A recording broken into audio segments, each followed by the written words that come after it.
Well, that's a pain in the ass.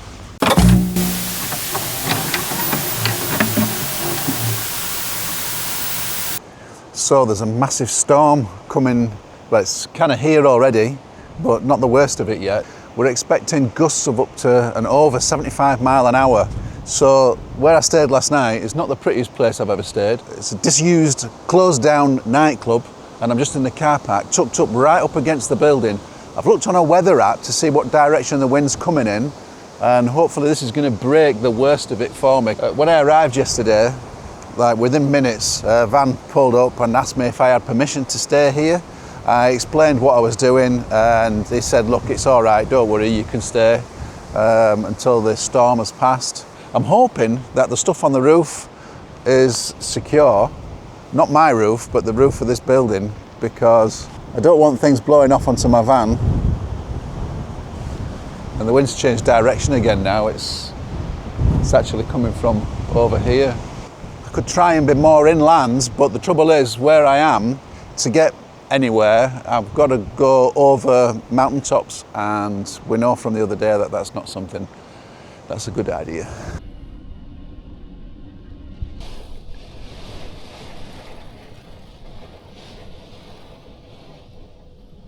I was just thinking to myself, I'll just get outside and stretch my legs for a minute before it gets dark.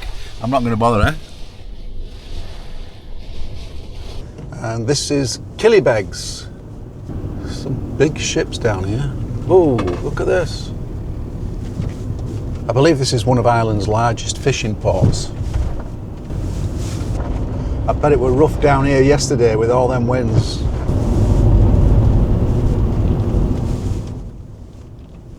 So I've stopped off here at the Glencar Waterfall. It's not the tallest or the most powerful, but there's a quiet magic here. Standing here, it's easy to see why this place inspired poets like Yeats. And for a moment, I just stand still and take it all in. So it's a beautiful morning. You can see the mist rising off the lake. It's quite early. I've got a crazy idea this morning. I'm thinking what I'm going to do is go and have a wild swim in Ireland's highest waterfall. It's quite an interesting waterfall as well, because it only runs after it's been raining. It's called Devil's Chimney. That's partly because when the wind's coming from the south and it's strong, it actually appears as if the water's going up the waterfall. It's not windy today, as you can see. It's like a mill pond out there. It's the best time of day, isn't it?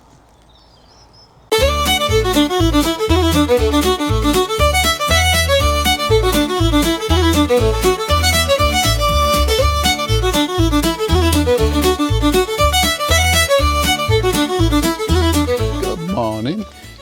We're getting close now.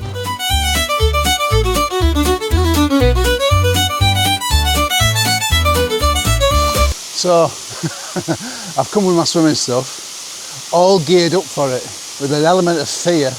And I've got here, and I kind of assumed there'd be a pool at the bottom of the waterfall. Well, there is, but not one that could even partially submerge my body. So I've been let off the hook.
I'm disappointed, and I've got to say, of all the different scenarios I thought in my mind, coming back down this hill sweating wasn't one of them. Your destination is on the right. So I've come here specifically to see the Carrowmore tombs, and they were built about 6,000 years ago. These tombs are dated to about 3000 BC, and they're considered to be the oldest, or among the oldest, in the world.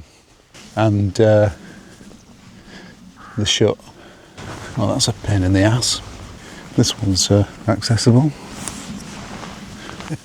That were a long drive to look at a pile of rocks in a field. It's a nice day though. This road is brutal. It looks alright, it leads you into a false sense of security because it's got a nice layer of tarmac over the top, but I can't go over 20 miles an hour. That's my absolute maximum because it's brutal. It's throwing me about, this battering the suspension to bits. Beautiful though. Someone's built that wall. That's amazing, isn't it? Wow. Well, I bloody hate this road, but I've got to say, for that view, it's definitely been worth it. But this wasn't the plan. I was going quite a bit further than this. This wasn't on the Park for Night thing. It's en route, and it just looks perfect. So, this is home for tonight. Ooh. Wrong side. Squelch. Wow. Bit of a barbecue. All your food will roll off. Oh, isn't that just beautiful? Wow.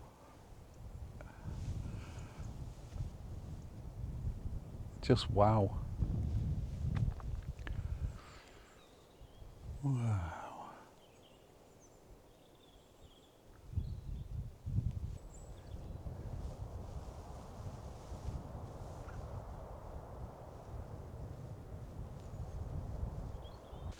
I wasn't actually coming here at all, not anywhere near it when I set off. But as I was driving, after about an hour and a half, I saw these mountains in the distance off to the right. I was supposed to be going that way, and I just couldn't resist. So I ignored my navigation, switched it off, and just headed this way. And I'm glad I did. It's a bit different this morning, but it's exhilarating. It makes you feel alive.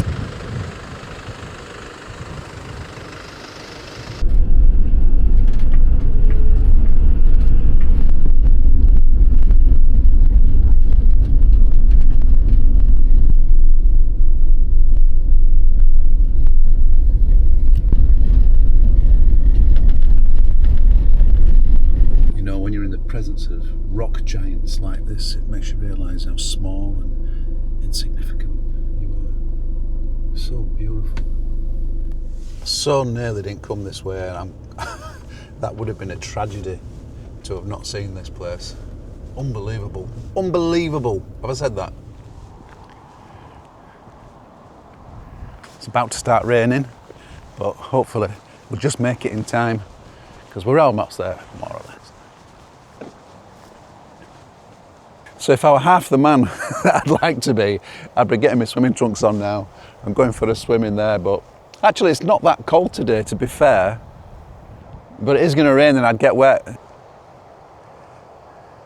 They have these posts all the way along the Wild Atlantic Way to signify these areas of natural beauty.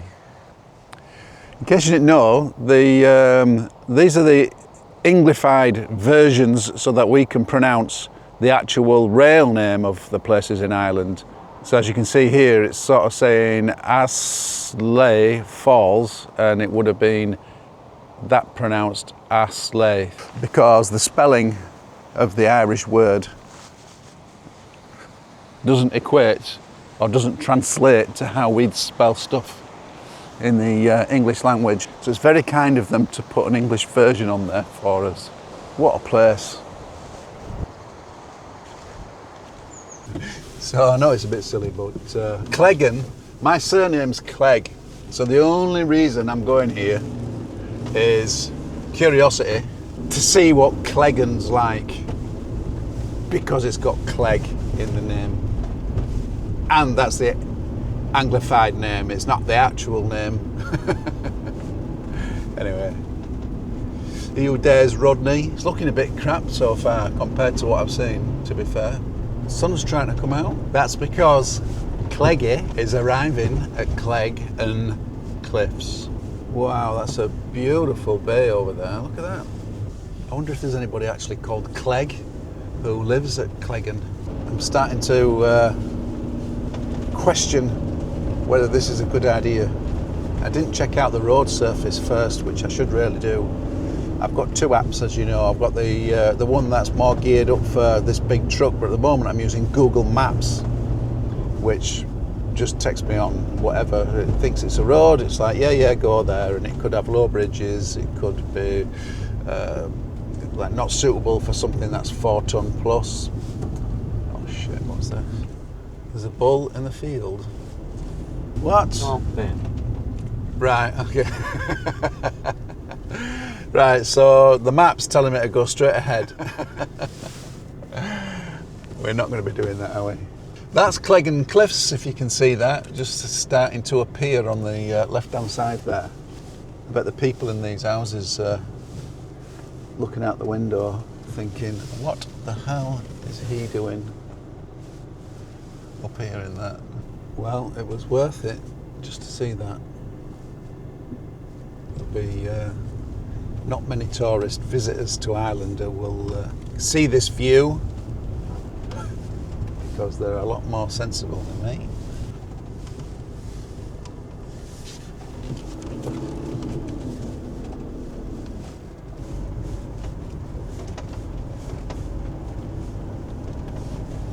This is requiring a lot of concentration. So you may have noticed of late there's been quite a lot of near misses with things that I've been trying to do, which is okay, it really doesn't bother me at all. I mean, the thing is, that's the beauty of it. Having your home with you means that guy what's running over. It means that, you know, when we've got this winter weather, regardless of anything else, I'm always at home. So like where we've just come from there, those cliffs that I didn't quite get to. I'm cosy, I'm warm, I've got my kettle with me, there's a car coming and there's nowhere obvious to turn around, and it's still coming, so I'm being forced to go backwards in a 7-metre van, which is a shame because some people just can't reverse. Idiot. If it were the other way around, an hour in a car and a 7-metre big vehicle like this was coming down this narrow country lane, I wouldn't dream of pushing forward, suggesting that they were going to be the one to reverse up. All it tells me is that they're incapable of reversing. They don't know how to reverse their little car. It's a bit worrying really that there's people on the roads that have control of a lethal weapon and yet they can't use it. So that's my whinge for today, I think. So if you're a driver and you can't reverse, you struggle to reverse, you feel uncomfortable reversing, can I suggest that you practice and practice and practice, maybe even have some lessons, but I promise you with practice you'll become comfortable and skilled at reversing. It's as simple as that. You practice something, you become skilled at it. You can't expect other people, and you shouldn't expect other people to carry the slack for your not bothering to practice. One day you might come across yourself, in which case you'll be buggered, because there'll be you and yourself facing each other down a country lane and neither of you can reverse. You'll just have to stay there forever.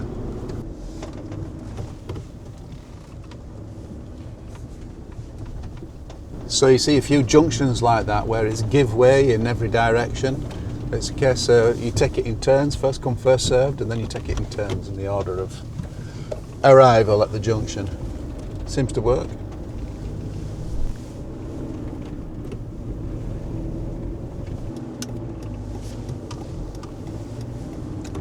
Roundstone, that's where we're going. Oh, this is nice, look at this. Thatched roofs, sunshine. Oh yeah, look at that. Beautiful. And this is what you imagine when you're thinking about Irish fishing villages. That's what I'd imagine. I feel like I should be having a pint of Guinness and listening to some traditional Irish music. There you go, look, live music. It says Heineken though. Don't mind a pint of Heineken, to be fair.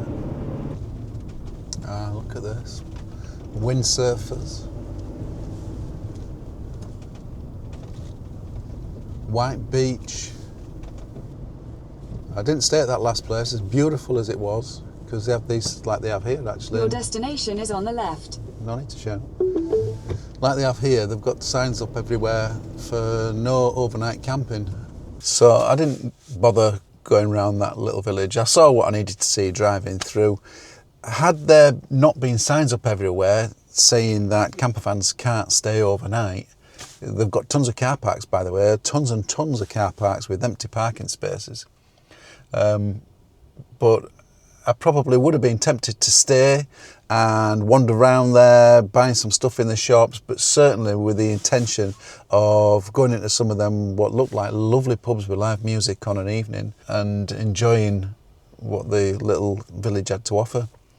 But I can't do that if I can't stay there, and I'm not about to go and rent somewhere, a house or something like that, just so I can go and have a pint of Guinness and listen to a bit of live music. So it's a shame. I think they're missing out. They've got the benefit of having loads of empty parking spaces, but they're missing out on having them filled with camper vans, people with money who want to come and enjoy and put money into the local community. So we're packed up and it's time for me to get some brekkie. I think I might have made a mistake. I've bought this the idea is to cut it in half, but I don't know. Now I'm thinking about it, I probably won't be able to cut it in half nice and neatly and have it stuck on the side of there with a plant in. We'll see. Seemed like a good idea at the time. First things first, let's put kettle on. Try and stay in the habit of turning the water off when I'm not in and around the van. The reason being, it's on my mind that if a leak appeared and I'm not here, the water pump will just keep pumping until the tank's empty. That's a lot of water. That's a lot of water.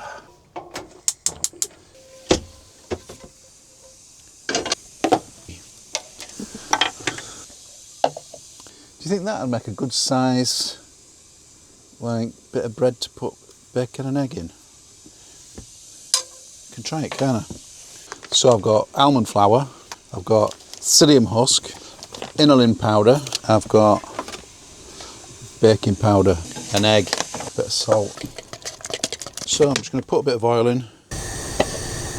So it smells lovely. I think it might just be a little bit on the thick side, that. I probably should have gone thinner. You dares wins, Rodney. So yeah, it's it looks good, but it's a little on the thick side. Let's get some bacon on. It's going to be a bacon and egg wrap. Oh look, and there's 3 slices. Why would there be 3 slices? Bloody hell, that means I'm going to have 3 slices. You need 2, don't you, for making a wrap? You can't just have 1. So if I didn't put 3 in, then next time I'd have 1 and then I'd be upset. Kicking off. So we're heading to Galway and I've got quite mixed feelings about it. I don't like big cities, I just don't like them. I've done my fair share of city breaks and I've enjoyed them in the past, you know, but it's this way of travelling sort of emphasises what I don't like about cities, you know. As I've said it before, for me the way to do a city break is to have no transport of your own, be staying in a hotel in the city.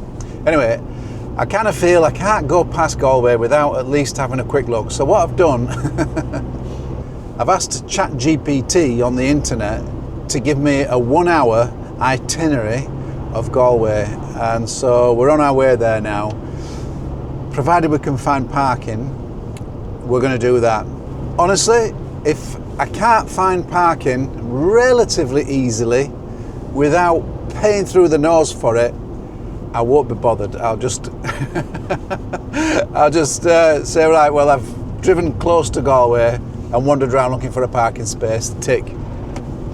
If I can, then I'm meant to. If I can't, then I'm meant not to. Simple as that, basically. Let fate decide. Anyway, the drive there is nice.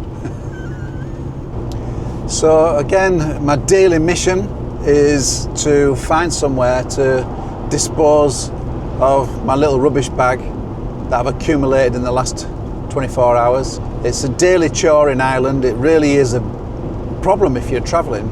Signs up everywhere saying take it home. It's not really practical, is it? But anyway, I've done some research on the internet looking into this, and it's been like this for many, many years. It's because the refuse in Ireland is privatised completely. They might have this wrong, but I believe that people pay by weight for the removal of their refuse. So what they do is the wheelie bins and stuff, they're not left anywhere near where passers-by can add to them. I'm sure they've learnt that the hard way. They're all hidden out the back, the houses, well out of the way. You just do not see wheelie bins or any kind of bins anywhere at all.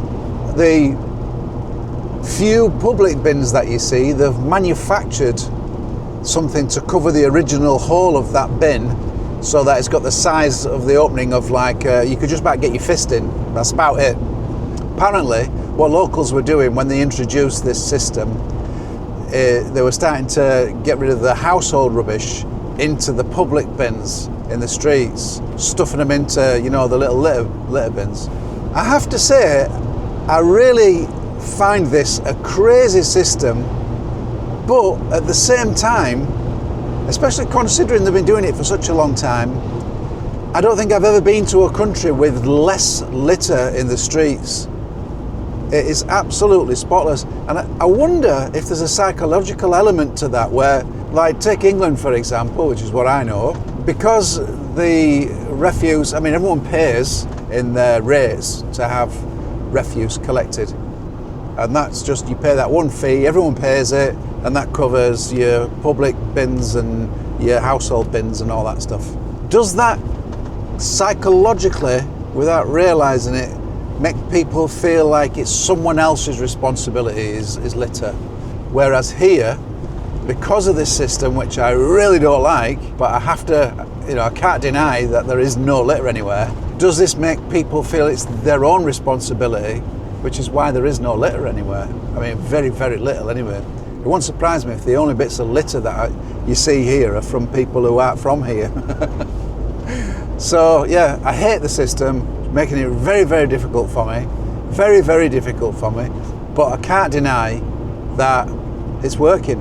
I don't know why it's working, but it's working. So we're getting close to Galway and the traffic's started already. So half an hour later and I'm still trying to get out of Galway. Why did I do it? Why? Thank you so much for coming along with me on my journey and keeping me company. I really do appreciate it. I really hope you enjoyed this video. If you did, give me a big thumbs up and don't forget to subscribe to join me on future episodes.